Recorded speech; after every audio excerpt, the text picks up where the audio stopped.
Hola, ¿qué tal? Yo soy Nadine Terren.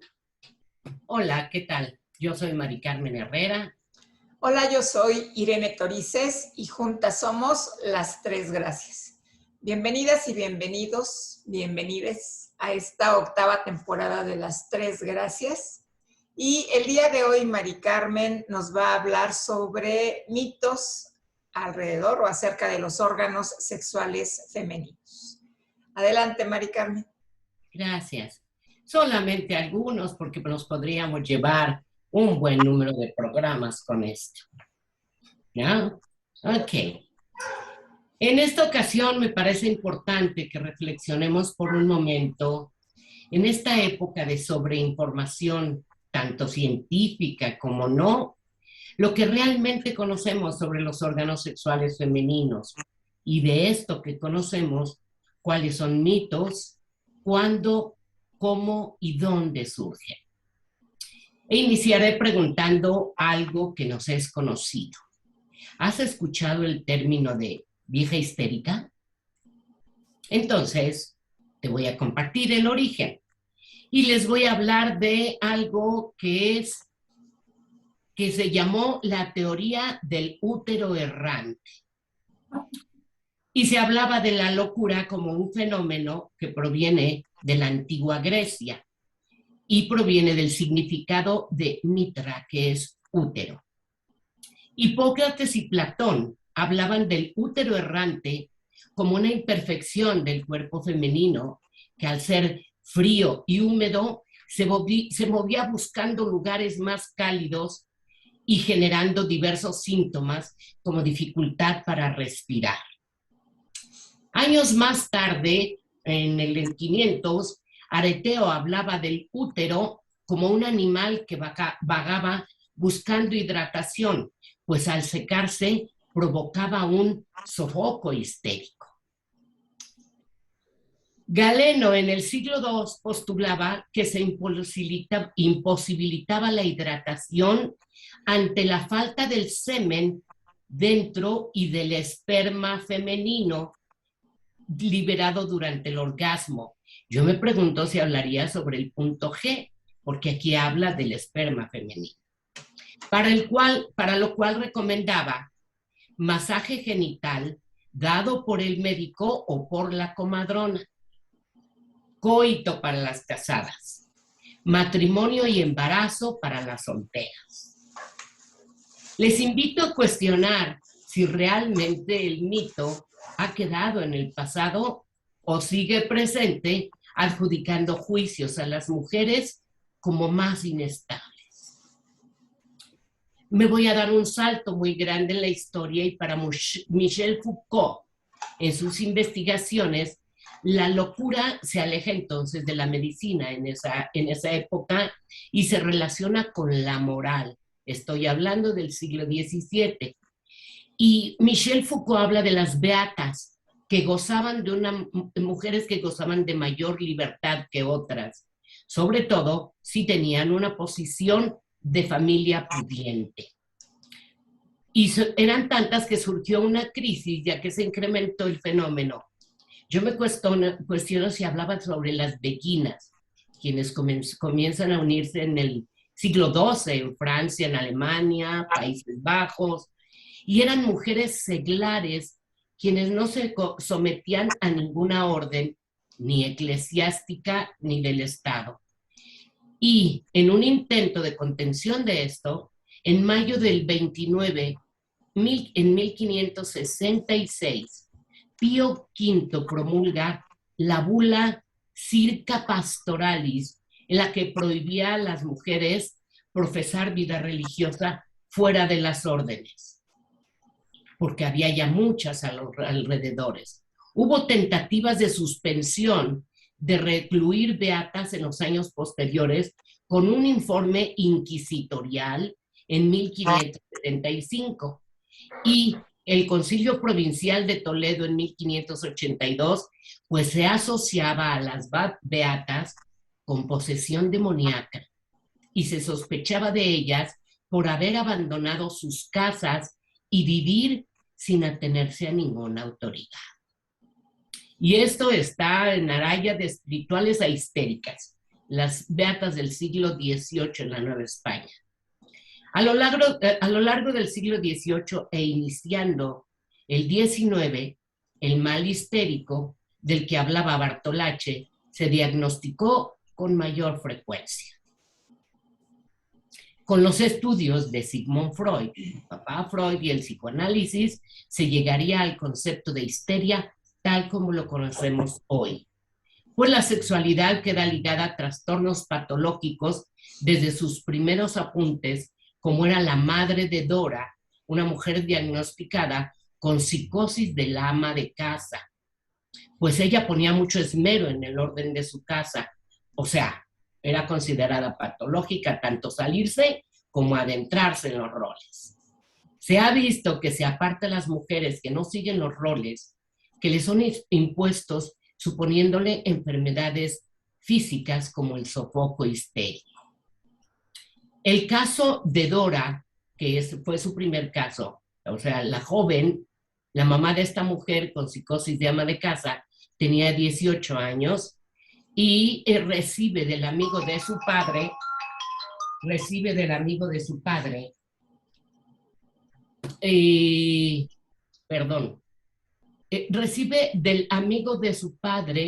proposiciones, además de besarla sin su consentimiento, a lo que ella reacciona asqueada e incluso hay un intento de suicidio. Esta conducta para Freud es ya totalmente histérica. Bueno, hoy es importante, puesto que según él, una muchacha, según Freud, una muchacha virgen, debería reaccionar a esta experiencia con excitación sexual en lugar de rechazo, asegurando que no vacilaría en diagnosticar histeria en un caso así.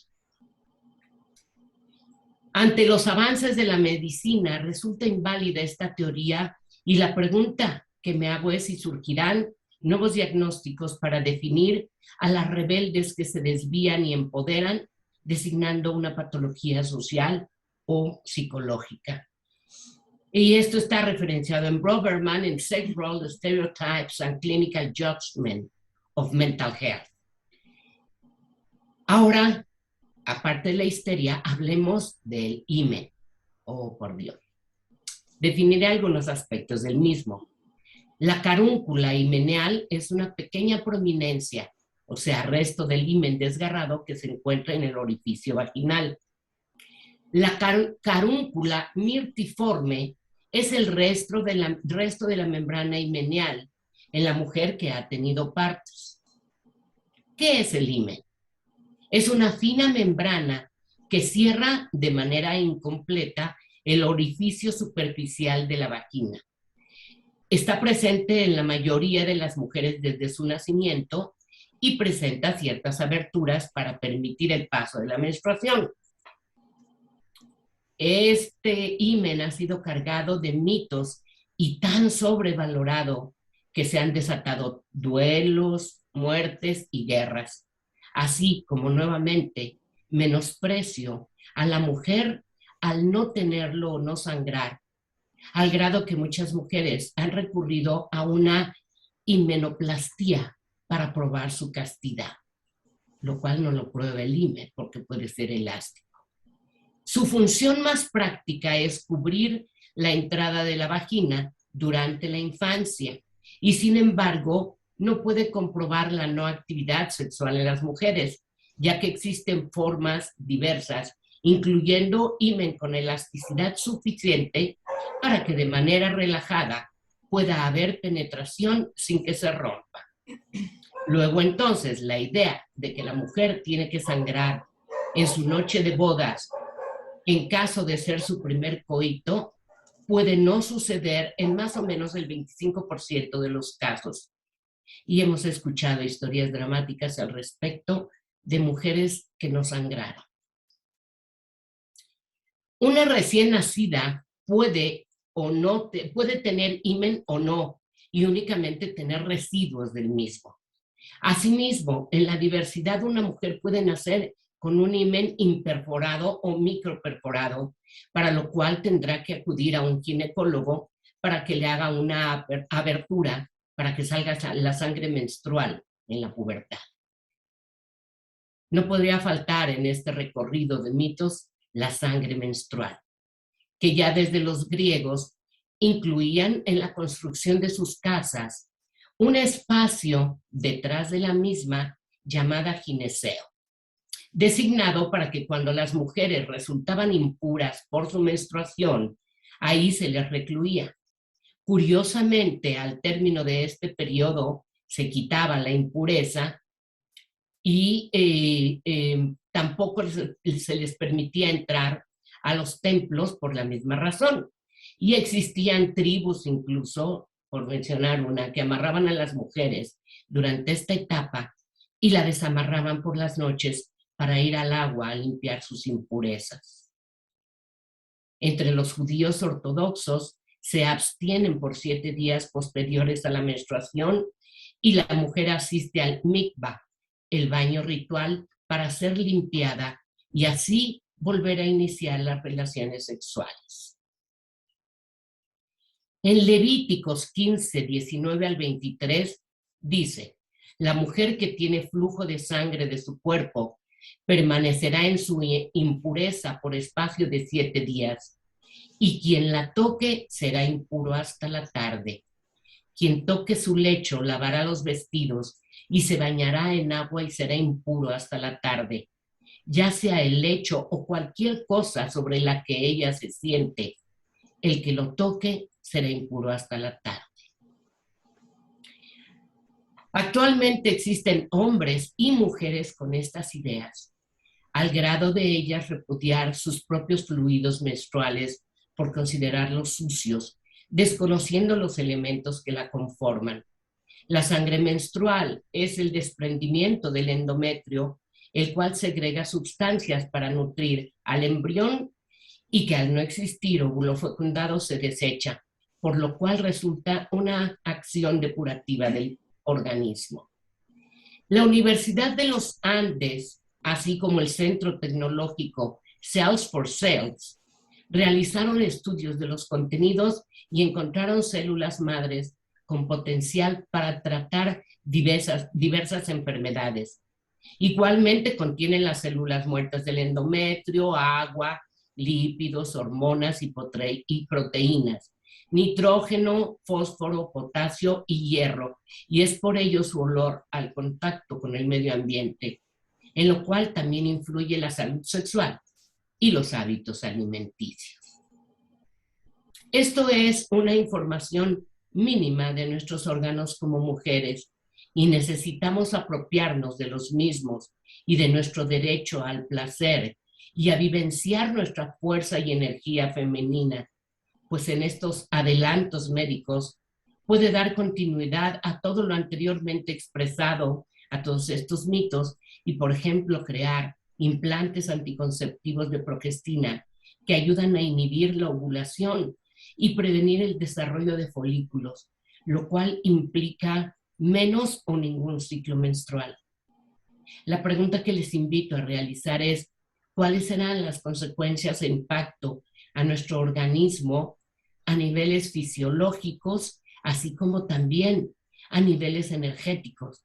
Ya que en nuestros órganos internos y en nuestra sangre menstrual está toda la fuerza de nuestra energía, de nuestra femineidad.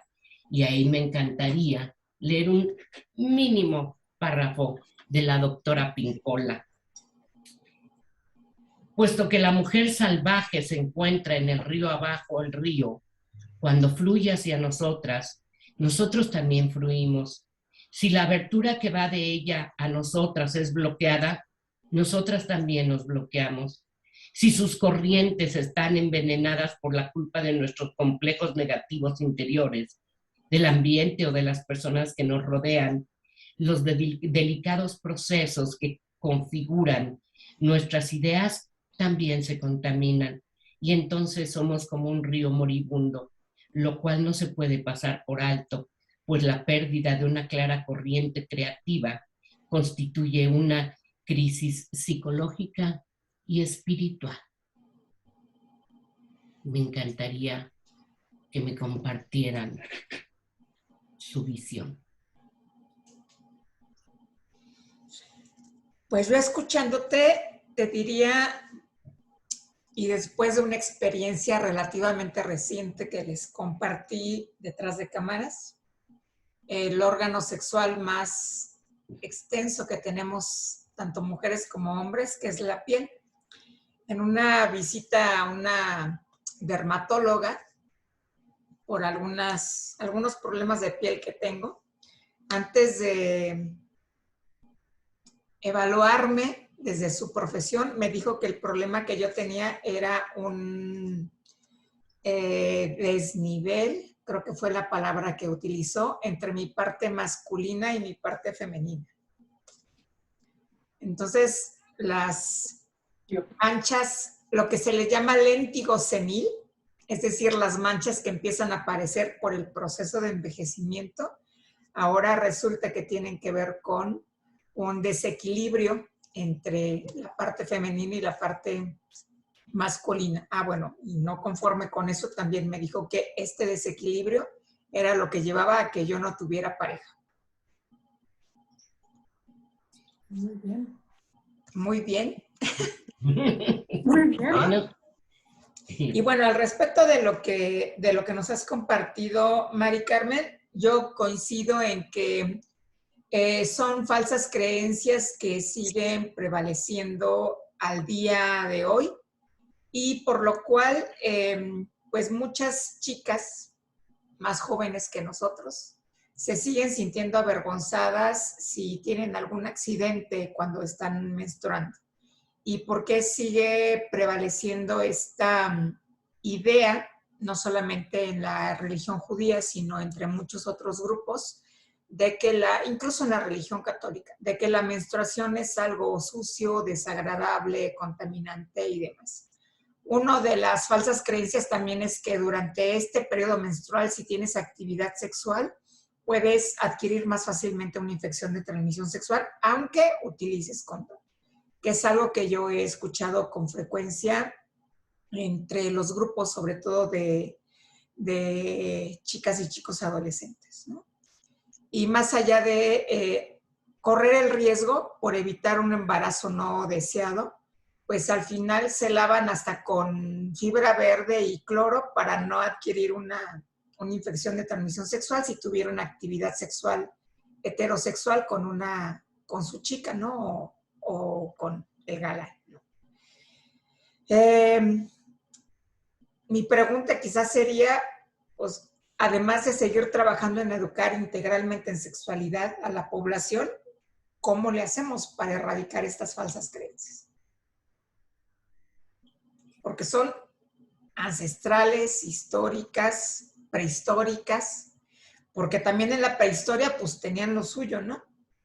Era un periodo en el que, si la memoria no me falla, se alejaba a las mujeres del clan a que pues tuvieran esta suerte de cuidado de su menstruación para no dañar las cosechas, para que no cayera el mal ojo al clan, ¿no? Y muchas otras creencias erróneas. En ese momento quizá no tanto, pero en la actualidad sí.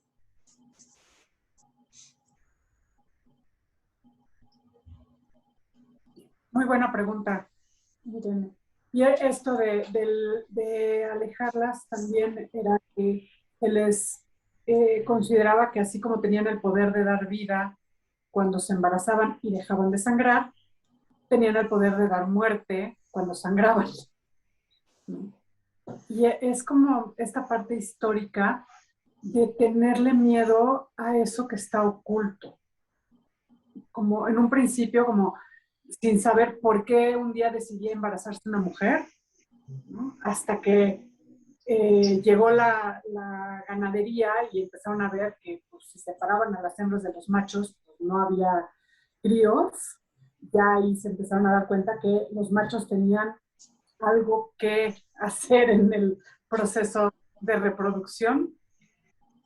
Y de ahí como toda esta necesidad de someter a las mujeres. Alguna vez le oí a un hombre bastante macho mencionar que este asunto de la mutilación genital, la ablación del clítoris, tiene que ver con un temor al enorme poder erótico que puede tener una mujer completa, ¿no? Es como, más que una cosa de humillación, es como un reconocimiento del gran poder que puede tener una mujer. Yo, bueno, si le reconozco el poder, ¿no? Pero esa es la explicación que él daba, de lejos, sin pertenecer a la cultura, por supuesto, pero como de alguna manera sí hay entre los hombres un enorme temor a esa cosa oculta de tener un útero por dentro que es capaz de dar vida y que puede, son estos vestigios de funciona solo el útero, ¿no? No responde a la voluntad de la mujer. Él solito se embaraza, él solito menstrua, él solito se seca, él solito se desplaza, ¿no? Y bueno, como bien dices, son como creencias ancestrales que siguen presentes hoy en día y que es como un poco parte del desarrollo psicológico de los niños y las niñas, digamos, desde el desarrollo psicológico con un montón de mitos acerca de la sexualidad, desde ideas de te embarazas porque te comiste algo y por eso te embarazas, ¿no? Cuando no tienen idea de que todo sucede en la zona genital. De pronto puede haber niños que niños, pero hablan niños de 2, 3 años, ¿no? Pero sí generan una enorme cantidad de mitos alrededor de cómo viene un bebé. Y la menstruación es algo también bastante sorprendente. Alguna vez le oí decir a mi hermano que cualquier ser vivo que sangra más de 3 días seguidos y no se muere, pues es un ser sobrenatural, ¿no? Claro. Entonces, bueno, lo decía él de broma, obviamente, no es que lo creyera, lo decía de broma, pero justo en esta broma está esa sensación de qué pasa con estas mujeres que pueden sangrar por muchos días. En alguna ocasión escuché que había unos ritos de paso para los varones que los apartaban de las mujeres, los llevaban a unas tiendas especiales para volverse adultos y que parte del rito para volverse adultos era cortarse el pene para sangrar, ¿no? Y era como nosotros también podemos sangrar de ahí. Y aguantar 3 días. Y aguantar 3 días. Y no morir en el intento. Y no morir en el intento, exactamente. Y es como esta dualidad de todo el poder que tiene el poder sangrar y entonces tener tanto miedo a eso que mejor descalificarlo, ¿no? No están puras. Y bueno, la otra cosa que sucede también con la menstruación es esta parte del dolor que podemos llegar a sentir. No todas las mujeres y no todos los periodos, pero sí hay algunos periodos que pueden ser particularmente dolorosos y que nos llevan como hacia adentro, como a un poco como este asunto de poder vivir hacer tu vida cotidiana con dolor de muelas, ¿no? Esta explicación es para los hombres. Evidentemente las mujeres sabemos lo que es vivir y hacer tu vida cotidiana con un cólico menstrual. Con un cólico menstrual y nos vemos obligadas algunas mujeres no, algunas mujeres se permiten sentirse mal y quedarse en cama y no salir y estar como más apapachándose a sí mismas. Yo creo que esto depende también del cuidado y la crianza que les da su madre, ¿no? Esta parte de darles permiso de sentirse mal. Pero alguna vez a mí mi mamá me dijo, no te puedes permitir una vez al mes meterte en la cama y no querer salir, porque allá afuera están los hombres que no hacen eso, ¿no? Y entonces, para mí fue muy, muy doloroso ese discurso, este, que me dio, o sea, bueno, eso que me dijo mi mamá me resultó muy doloroso en su momento y me quedó muy marcado justo esta parte de no puedes permitirte tener dolor y quedarte en cama. Tienes que seguir. Y no estás igual, no rindes igual, ¿no? Y quizás no sé si haya que quitar los mitos, nada más. O sea, obviamente para poder quitar los mitos hay que dar información veraz de qué pasa con la sangre. Esto que estás haciendo, Mari Carmen, de hablarnos del contenido de la menstruación y todo esto es muy importante porque efectivamente no tiene nada de impuro el sangrado menstrual. Y muchas veces lo que genera el mal olor son las toallas higiénicas. Digo, aparte el olor a hierro es normal, ¿no? Pero el olor desagradable viene del olor de las toallas. Y Por el fíjate que contacto con el incluso exterior, que es ya cuando se empieza Oxida. con el oxígeno, claro. Pero además aquí fíjate que incluso hay un síndrome de shock cuando hay uso de tampones, que incluso en Estados Unidos fueron una marca en especial, no la tengo a la mano, pero puede haber un shock importantísimo en una mujer, pero por el contacto con esa marca específica de tampones. Y es que precisamente para blanquearlos y para todo ponen una cantidad de químicos muy importantes y por eso han surgido también toallas como ecológicas y está la copa menstrual que en algún momento podríamos hablar de esto. Y esta parte es importante. A mí me pareció, porque sí pueden ser los mitos hacia los hombres, pero en la práctica profesional yo quisiera saber cuántas mujeres se han encontrado que rechazan sus órganos sexuales, que no conocen siquiera su vulva, porque ni siquiera hablé de la vulva, nos falta todavía hablar sobre la vulva. Y, pero rechazan su sangre menstrual. Hay muchos mitos y yo he encontrado historias de verdad desgarradoras de mujeres que en su noche de bodas no sangraron y vivieron vidas de matrimonio de infierno, porque según todo esto eran impuras, etcétera, o sea, ya no eran vírgenes, que virgen quiere decir muchacha, no quiere decir que no has tenido ninguna relación con un hombre. Pero a mí sí me pareció importante para empezar a rescatar y sobre todo esta parte de buscar medicamentos para ya no menstruar. Yo no sé a la larga cuáles pueden ser las consecuencias de esto o la utilización de métodos de regulación de la fertilidad. O sea, llegan preguntas a decir, yo menstrué y tuve relaciones sexuales sin condón y me tomé la pastilla del otro día. Entonces, todas estas situaciones me parece que necesitamos, como preguntabas tú, Irene, la educación para las mujeres para poder cuidar su salud menstrual, para poder, no en un afán de un estereotipo, digamos, como conformarme. Me preocupo por el exterior, pero no me preocupo de mi propia salud sexual. Y creo que esto intenta hacer un llamamiento a las mujeres para cuidar nuestra salud sexual y nuestra, no lo sé, sí rescatar la femineidad. Y femineidad no quiere decir como que te conviertas en modosita ni nada, sino simplemente mi corporalidad, mi ser femenino, creo que intenta hacer esta parte.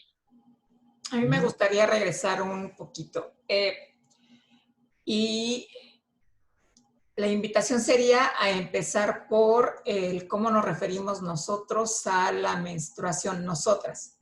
La cantidad de sangre que contiene la secreción menstrual es mínima en comparación con el resto de los componentes. Y quizá ahí sería el primer cambio en este proceso de educación integral en sexualidad. Dejar de llamarle sangrado menstrual y quizá empezar a nombrarlo, o ya se ha hecho en muchos textos, fluido menstrual o secreción menstrual o simplemente menstruación.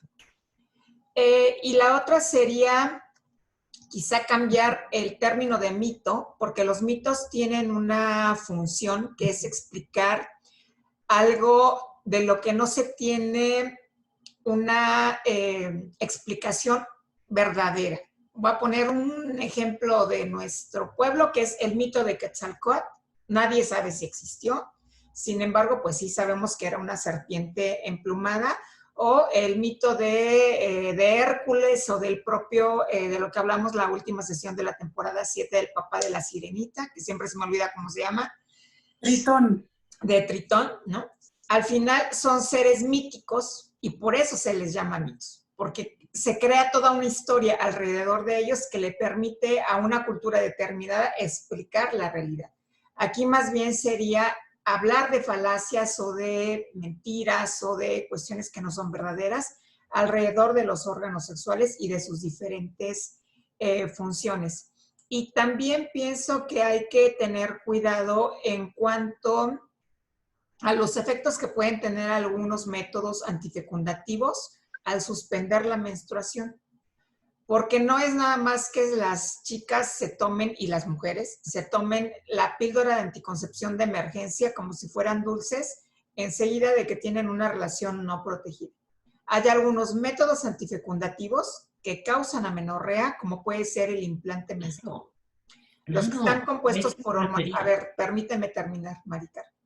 Y aquí sería obligación de la médica o del médico que sugiere este método antifecundativo, el explicarle a la mujer cuáles pueden ser las posibles consecuencias de la supresión de la menstruación utilizando este método. Por eso ninguno de estos es de uso permanente. Por eso después de un periodo determinado se retira y se permite que el propio cuerpo se autorregule nuevamente y se presente de nueva cuenta la menstruación. Pero esto difícilmente se le explica a las mujeres, porque las mujeres tampoco preguntamos cuando utilizamos un método antifecundativo. Simplemente recibimos la caja, dejamos que nos pongan el implante, nos ponen el DIU y nos vamos muy contentitas a nuestra casa a seguir con nuestra vida. Y nos empezamos a preguntar por qué no apareció la menstruación después de que empieza a hacer su efecto esta carga hormonal y suspende la menstruación. Entonces es cuando nos empezamos a preocupar, pero no en el momento en el que estamos en el consultorio. Entonces también habría que educar a las mujeres a ser más preguntonas de lo que ya algunas son en el momento en el que están consultando a un especialista de la salud. Tenga el nombre que tenga, sea especialista de la ginecología, de la sexología, de la medicina familiar, para no quedarse con ninguna duda. Y justo empezar a erradicar estas falsas creencias que existen alrededor de las funciones de nuestros órganos sexuales o de la constitución de nuestros propios órganos sexuales. Y no lo sé si pueden ser los profesionales de la salud. No sé si en tu consulta te han tocado, pero que buscan, mujeres que buscan específicamente esto, no menstruar. Es a ellas a las que me refiero, porque sí he tenido experiencias con mujeres que se ponen específicamente este implante precisamente para no menstruar. Y lo utilizan mucho entre mujeres con discapacidad que tienen dificultades para la higiene, que tienen que pasar muchas horas en silla de ruedas, que tienen dificultades importantes para el movimiento, como mujeres con parálisis cerebral o con esclerosis múltiple, por ejemplo, cuando ahí hay que hacer una valoración muy cuidadosa porque puede tener otros efectos, además de la sola supresión de la menstruación. Y es más una cuestión de comodidad en muchas ocasiones para las familias que para las propias mujeres con discapacidad, que tienen que permanecer mucho tiempo sentadas o acostadas, porque depende también de qué tan severa sea la discapacidad que genera, como para impedir incluso que puedan estar sentadas en una silla de ruedas. Claro. Y muchas mujeres, como decía yo, si te duele en la menstruación y cada mes estás prácticamente incapacitada de seguir tu vida normal, pues no es extraño que busquen pues quitarse esa molestia. Y el asunto justo es informar, facilitar que las mujeres pregunten, pero también entender que las mujeres de pronto necesitan su espacio y que quizás esta forma de trabajo de 5 y 2, o sea, 5 días de trabajo, 2 de descanso, no es la que nos conviene a las mujeres. Claro. Si tenemos ciclos de trabajo no de 7 días, sino de 28, donde tengamos una semana entera para reposar y el resto del tiempo sí seamos muy eficientes en lo que hagamos. ¿No? Pero bueno, el mundo ya está determinado de esta manera y habrá que más o menos adaptarse a él. Hay algunos grupos de mujeres, en Suecia me parece, que proponen justamente no detener la menstruación, no usar productos para la higiene femenina, ¿no?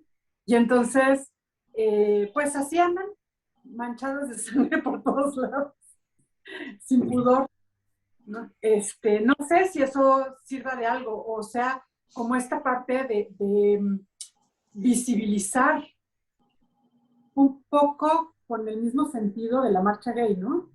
Sintámonos orgullosas de lo que somos, de lo que sentimos, de lo que vivimos.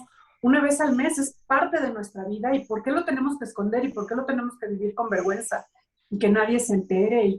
Y esto tiene que ver justo con recuperar ese gran poder que tenemos las mujeres de dar vida y de dar muerte, simbólicamente hablando, ¿no?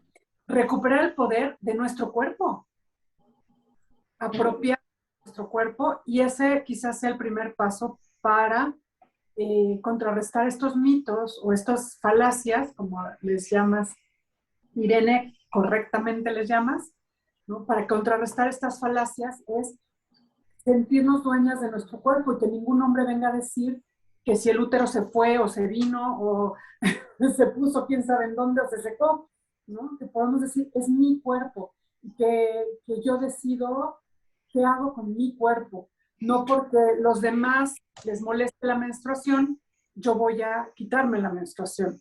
Claro. Y si también me molesta, tener en cuenta, perdón, y también tener en cuenta que un dolor menstrual intenso, un cólico intenso, bueno, cualquier dolor es indicador de que algo no está bien. Típico, el dolor de muelas. El dolor de muelas es, hay una caries y hay que tratar. Un dolor menstrual intenso o un cólico intenso puede ser indicador de que algo no anda bien en mis órganos sexuales. Y para eso, pues hay que acudir de manera inmediata a los servicios de salud para que revisen qué es lo que está pasando, que el cólico prácticamente me desmayo. Entonces, tener también presente eso, que siempre el dolor será un indicador de que algo no está bien con nuestro cuerpo. Y que puede ser simplemente el periodo de adaptación de los primeros periodos menstruales, o puede ser que tenga yo miomas en el útero, o que tenga yo ovario poliquístico, o cualquier otra situación endometriosis, ¿no? sexuales Claro. Internos que requiera de una atención inmediata. Sin embargo, de no ser así, como esta parte de apropiación, que ese es el objetivo de conocimiento de mi cuerpo y de cuidado de mi salud sexual, me llevará a vivir una vida natural o menos complicada durante las situaciones como la menstruación, pero conocer y no lo sé, aceptar, amar, cuidar mi corporalidad, mis órganos sexuales y mi femineidad, que es parte de la feminidad, lo que nos hace mujeres, ¿no? Ese es exactamente el objetivo. Muy bien. Gracias, Mari Carmen. Me encantará que las mujeres nos compartan, hombres y mujeres, claro, pero que las mujeres su vivencia sobre sus órganos sexuales y sobre su vivencia de su menstruación, de sus fluidos menstruales, aceptación o no, rechazo, eso será importante en esta temporada que participen. Ok. Muy bien. Pues vámonos. Nos vamos entonces. Yo soy Nadine Terrein y soy psicoterapeuta y terapeuta de parejas. Yo soy Mari Carmen Herrera, soy psicóloga y soy sexóloga. Yo soy Irene Torices, soy terapeuta ocupacional y sexóloga, y juntas somos las tres gracias. Hasta la próxima.